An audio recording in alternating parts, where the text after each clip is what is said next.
Giant అంటే giant పర్సనాలిటీలు కలిగినటువంటి అమోరీయులు వాళ్ళు.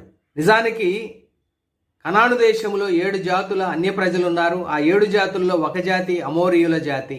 కానీ అమోరీయుల యొక్క ఉన్నత దేహాలను బట్టి, వారి యొక్క శక్తి సామర్థ్యాలను బట్టి కనాను దేశంలో ఉన్నటువంటి 7 జాతుల ప్రజలు కూడా అమోరీయులుగా పిలువబడ్డారు.